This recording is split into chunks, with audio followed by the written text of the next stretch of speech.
What's going on, everybody? Welcome to another brand new installment of Renegades Reviews, exclusively here as always on the Casa D18 Studios channel.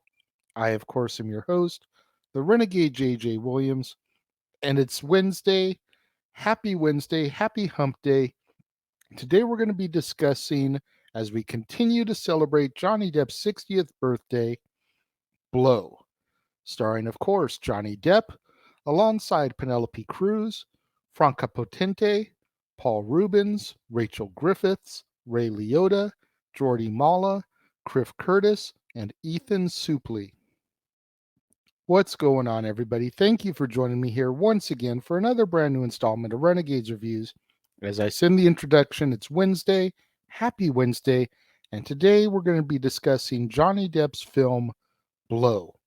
And as our movie opens, George Jung and his parents, Fred and Ermine, live in Weymouth, Massachusetts.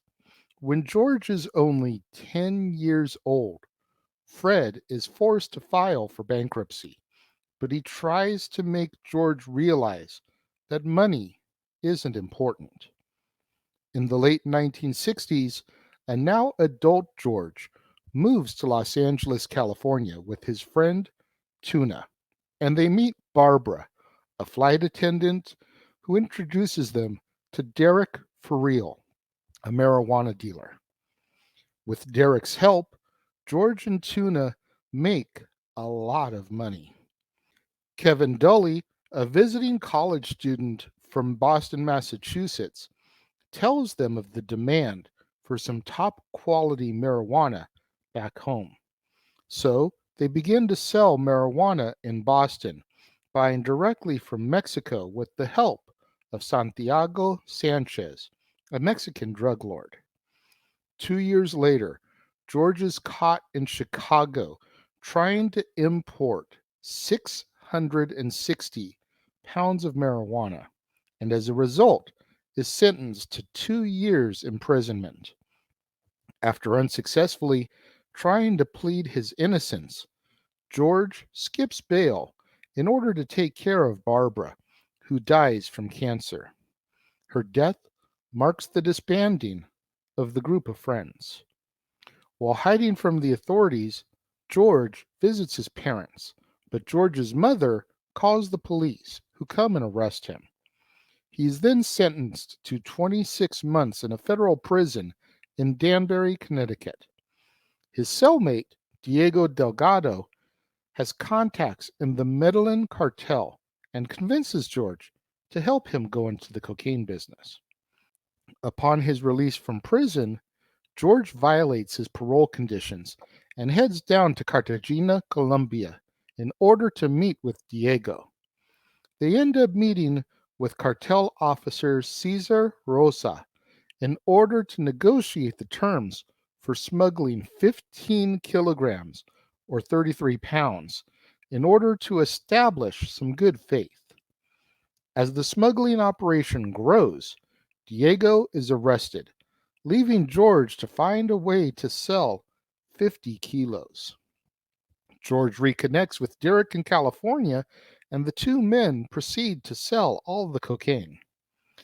George then goes to Medellin, Colombia, and meets Pablo Escobar, who agrees to go into business with them. With the help of Derek, the pair become Escobar's top U.S. importer. At Diego's wedding, George meets Caesar's fiancée, Mirtha, and later marries her. However, Diego resents George for keeping Derek's identity a secret, and he pressures George to reveal his connection. George eventually discovers that Diego has betrayed him by cutting him out of the connection with Derek. Inspired by the birth of his daughter, Christina Sunshine Young, and a drug-related heart attack, George severs his relationship with the cartel. Now, all goes well in George's newfound civilian life for about the next 5 years, until Mirtha organizes a birthday party for him. Many of his former drug associates attend the party, including Derek, who reveals that Diego eventually cut him out of the operation as well.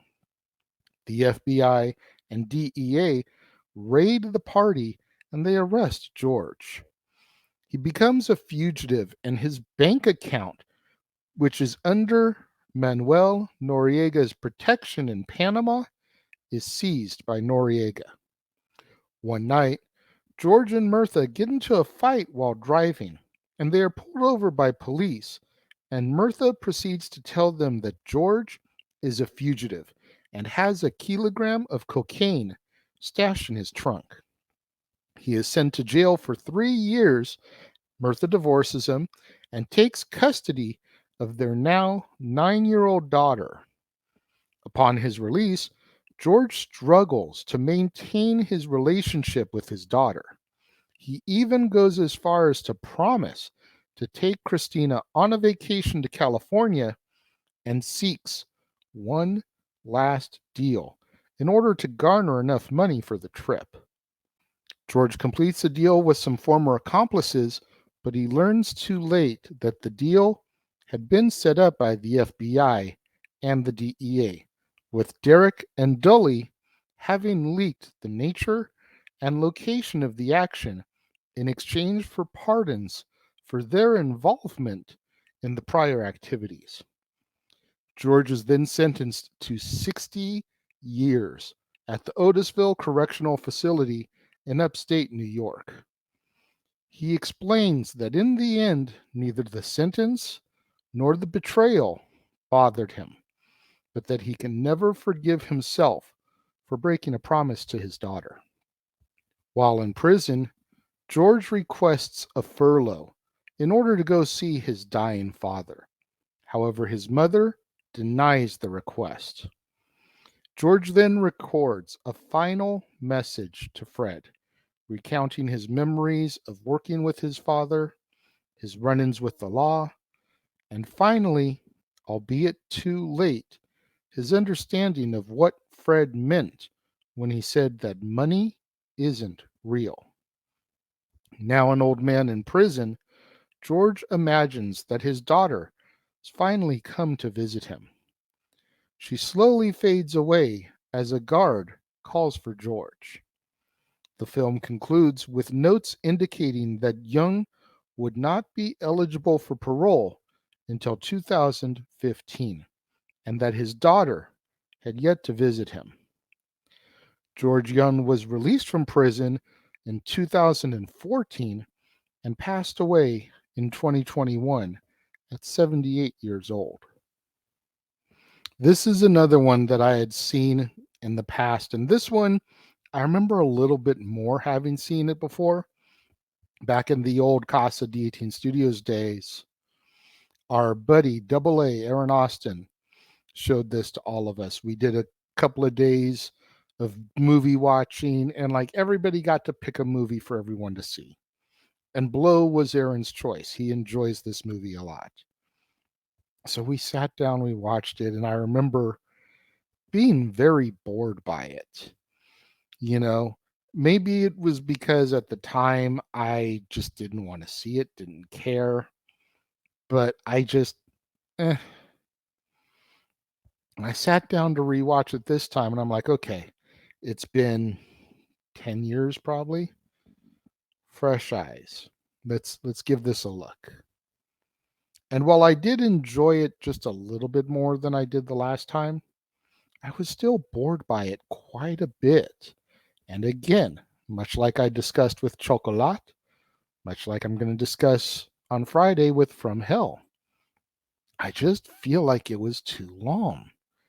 Cut 10 to 15 minutes out of this, and man, this movie was just going to fly. Where I really started to lose interest was when he got busted the second time. Everything up to that point, I was invested in. When he got busted the second time, and then he comes out and he tries to get things together to do right by his daughter, by that point, I had lost interest.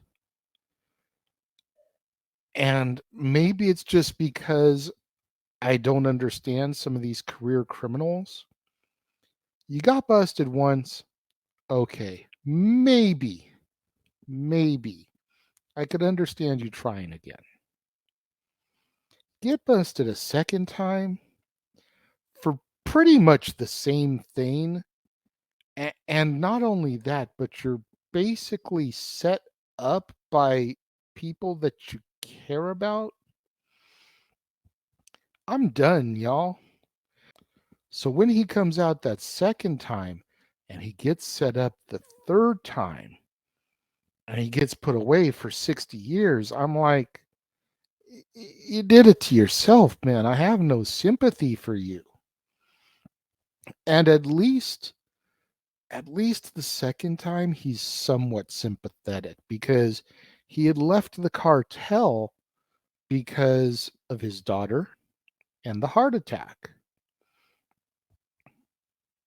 And he only got busted because of the birthday party. So he's a little bit sympathetic there. But by the third time, it's like, it's on you, homie, for real. And I think that's why I lost it. And by trimming out some of that excess, I feel, and making the movie and the story progress a little bit quicker, I don't know if we lose interest as quickly. That's just me, though. Like I said, I did enjoy it slightly more than I did the last time I watched it, and I did enjoy it more than I enjoyed Chocolat. So when it comes to my rating for Blow, it gets 3 out of 5 stars.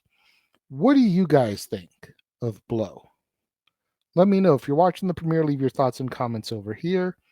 If you're watching on demand later in the day, leave your thoughts and comments down here. And let's have that conversation, that discussion, that debate, that interaction that I'm always asking you guys for in the comments below.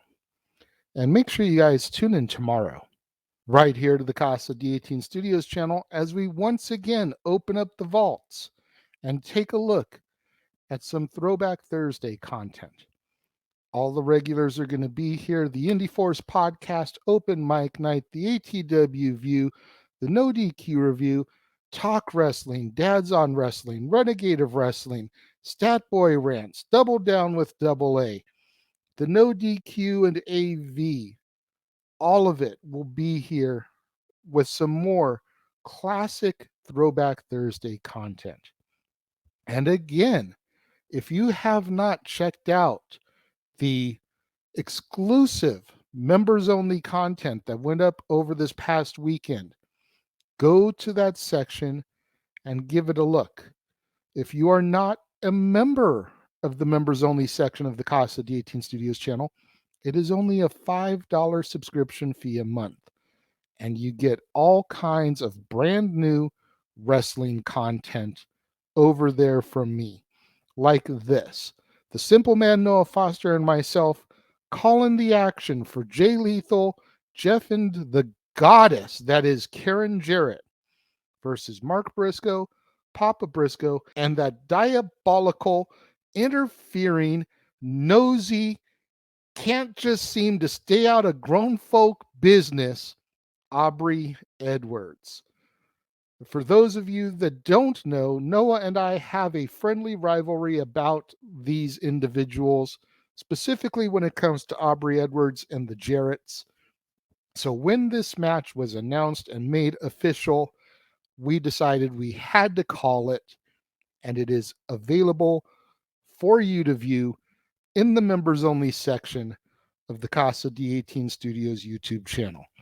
And then we will be back on Friday for another brand new installment of Renegades Reviews as we close out this week of Johnny Depp films with From Hell, starring Johnny Depp, Heather Graham, Ian Holm, Robbie Coltrane, Ian Richardson, Jason Fleming, Samantha Spiro, and Susan Lynch.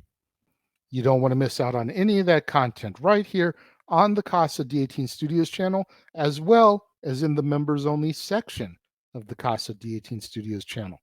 So make sure you smash that like button, make sure you're subscribed, make sure that notification bell is turned on so you don't miss out anytime a video drops right here on the Casa D18 Studios channel or anytime we go live, as is the case with Statboy Sports Bar, Open Mic Night, pay-per-view PLE watch-along coverage, etc. Share these videos with your family, friends, loved ones, coworkers, movie fanatics, cinephiles in your life, fans of Johnny Depp, fans of Penelope Cruz, fans of Paul Reubens, fans of Ethan Suplee, fans of George Jung or Pablo Escobar, or the drugs and the cartel type of stories. Anybody you can think of that would enjoy this content, this video, share it with them, as it's the only way we're going to keep my visibility up in YouTube's algorithms now that we are in fact a monetized channel right here on the platform. Thank you once again to everybody out there who joined me and tuned in today. It means so much more to me than you guys will ever know. And I will see you guys next time.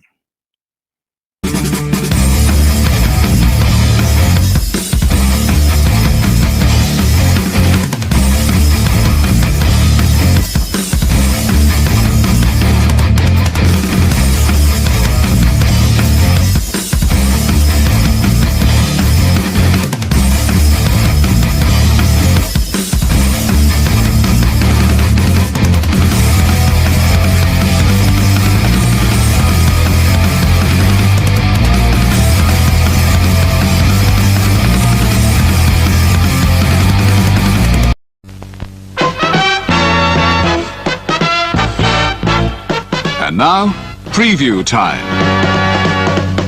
So let's take a look at what's coming your way.